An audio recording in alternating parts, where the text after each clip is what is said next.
చేసేందుకు అకౌంట్లలో డబ్బులు జమ చేస్తున్నామని డిప్యూటీ సీఎం పవన్ కళ్యాణ్ అన్నారు. స్త్రీ శక్తి పథకం ప్రారంభించినప్పుడే ఆటో డ్రైవర్లకు న్యాయం చేయాలని భావించామని తెలిపారు. ప్రజల సమస్యలు పరిష్కరించడమే కూటమి ప్రభుత్వ లక్ష్యమని తెలిపారు. గ్రీన్ ట్యాక్స్ భారాన్ని తగ్గించామని వివరించారు.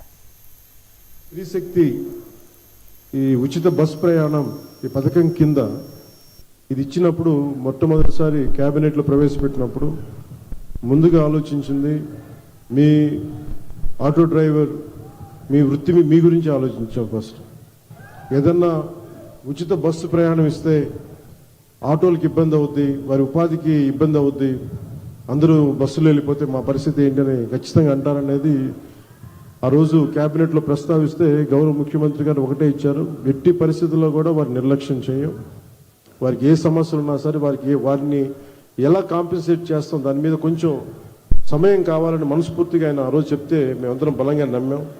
దాన్ని పెట్టుకుని ఈ రోజున మీకు 15,000 రూపాయలు చాలా సంవత్సరాల కాలంలోనే వచ్చిన వెంటనే సంవత్సరాల కాలంలో మీకు 15,000 రూపాయలు మీ అకౌంట్లో పడబోతుంది. దానికి ఆ నిర్ణయం చాలా ఇబ్బందికరమైన పరిస్థితులు ఆర్థికంగా, అలాంటిది మీకోసం 15,000 రూపాయలు ఇంత ఆర్థిక ఇబ్బందులు ఉన్నా కానీ ముందుకు తీసుకెళ్ళి మనస్ఫూర్తిగా నారా చంద్రబాబు నాయుడు గారికి మీ అందరి తరఫున హృదయపూర్వక కృతజ్ఞతలు తెలియజేస్తాను.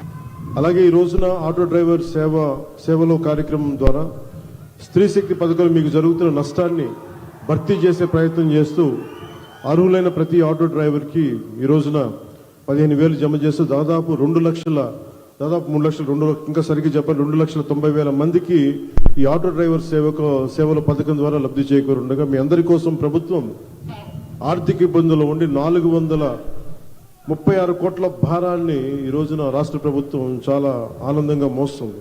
అంటే మీకు ఈ చిన్నపాటి ఊతం ఇవ్వగలిగితే అది భారం అయినప్పటికీ కూడా మీకు ఆనందంగా మోస్తుంది ఈ ప్రభుత్వం. ప్రజల సమస్యలు విని వాటి